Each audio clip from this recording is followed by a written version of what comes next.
What do you guys think of Rebel Moon? I want to see that one. I don't know anything about it other than it exists. That's the only thing I know. I listened to some reviews. I heard mostly Snyder. not that great. A couple of mids. Some said, it's a fun watch, but it could have been better. And some people, very few, seem to really be enthralled with it. From what little I know about it, I think it started out as like a rejected Star Wars script, and then it became its own movie. Oh, that makes a lot of sense. It was a rejected Star Wars script, which the first thing I heard when I heard that, I'm like, okay, so it's either going to be really good and anti-Kathleen Kennedy, or it's so extreme that even Kathleen Kennedy hated it. I'm mad either way. It didn't seem like it was really either. From what I that's heard, worse. That's the worst thing of all. Not being good or bad, but being mid. I thought it was awful. I thought it was awful. I hear it's a Zack Snyder film, and it indulges in a lot of his worst writer's habits. I think the worst sin of that movie, honest to God, is that the main character was so boring. She had no story. She just was a badass from beginning to end. She had no challenge. Characters like that. I thought she reminded me of kind of vintage, she was like Rey. She was like Rey Skywalker a lot. And the sad thing Don't say that Skywalker name and Rey in the same sentence. I mean, that's unaffectionately, trust me. But wasn't she slightly more likable? Are you saying that there was no personality for any of the characters in that movie? I think that he tried to be Joss Whedon with that movie, and he's not Joss Whedon. He tried to be James Gunn, and he's not James Gunn. He can't do. Yeah. He'll do just fine if he tries to be himself. Well, here's the problem with that: is if you're gonna have one character that's straight line, there's no growth, nothing like that, everybody else has to have an arc that they can lean on, so that one guy can be an anchor. And like the catalyst, you mean? Yeah. And for then the other arcs? Unfortunately, in this case, with the Mary Sues, because they're absolutely perfect, it allows no development for any of the side characters whatsoever, because they're always done so incompetently that they can't develop. There's other things you can do too. You can have the physical, you can have a character that's overpowered in the physical sense, but maybe underdeveloped in the emotional or mental sense, like Saitama from One Punch Man. Yeah, there's no physical challenge for him in that entire series. So you don't even have to give all of the characters an arc. That's the other thing. Just so long as they each have different approaches and each of them has different flaws that makes them distinct. It sounds like this movie doesn't even have that.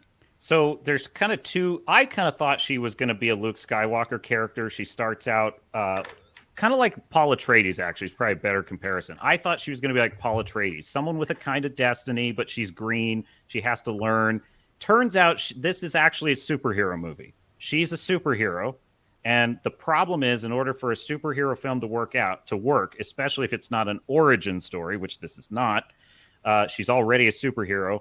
In that case, she needs to have a curse. And the curse has to be working against her. And the problem with the movie is she kind of experiences no challenge. She fights at the very beginning. She fights a little bit against having to fight the bad guys. But then she's like, oh, okay, they're being bad. I'll go ahead and fight them now. And from that point forward, she has no leadership. She has no struggle, no difficulty. She doesn't strategize. She doesn't come up with plans.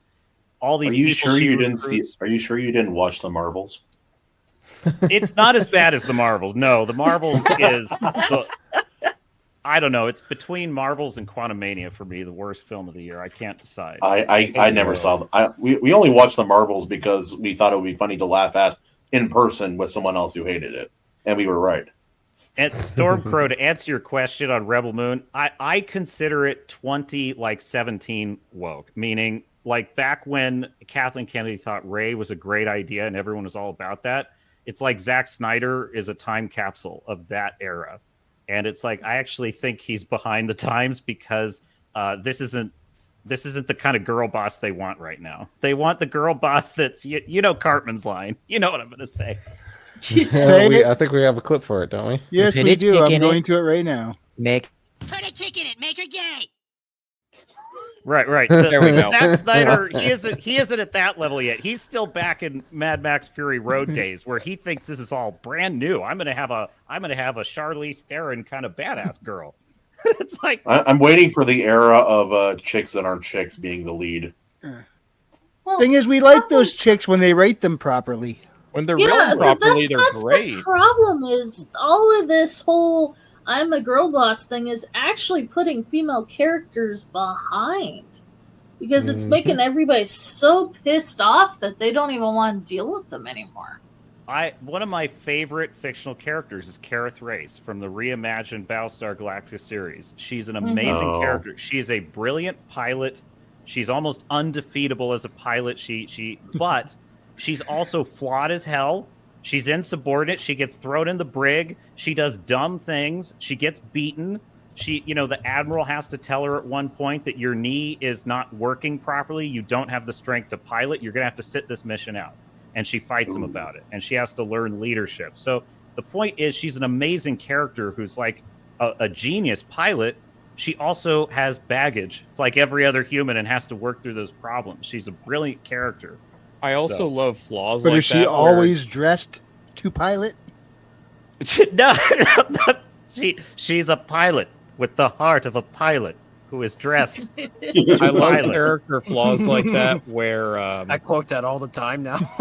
where they're I do too. constantly where they're trying to go past their own limits and they're having to have other characters try and rein them back because they're actively destroying themselves. It's that pride and dedication. Still haven't seen that. I love that type of character flaw. It's always fun to see. I just like my fictional chicks with swords, guns, and or alcoholism. Put all those things together and it works out.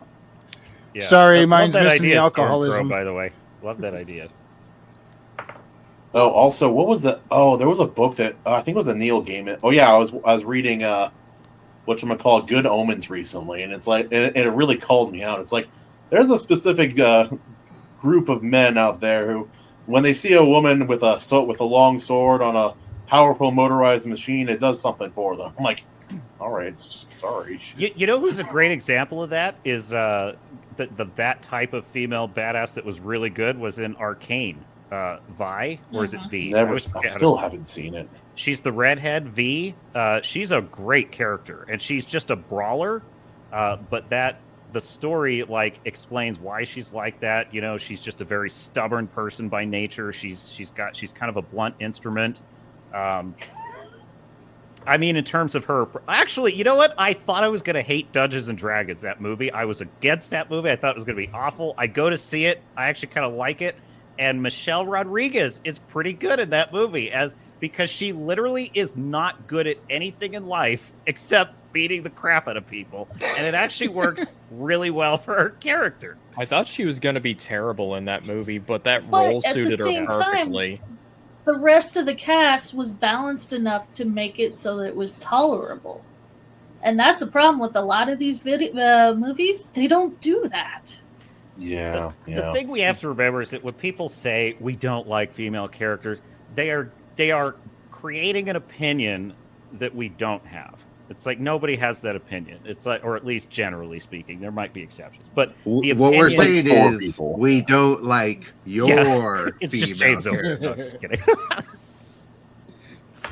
Oh, dude, no. You put a femme fatale right there in a story. Oh, I'm totally down. Yeah, 100%. I love femme fatale characters so much. Merry Christmas, R.H. Snow. Merry Christmas. Merry Christmas. And an otter new year. Merry Christmas. Snow, just in case you're here in Kahuna and you're not seeing him, that's because he's actually at my place right now. It took me a second to figure that one out, too. Beta. She's lighting him up. That beaver. No, he didn't want me alone for Christmas. Oh, that's nice. But for some reason, I just picture Kahuna kind of in a corner, on a chair, being told to sit there. Actually, I'm her footrest actively. There you go. I'm wondering where the whip is. When he's not as the footrest, he's in his timeout corner. That's just how it works.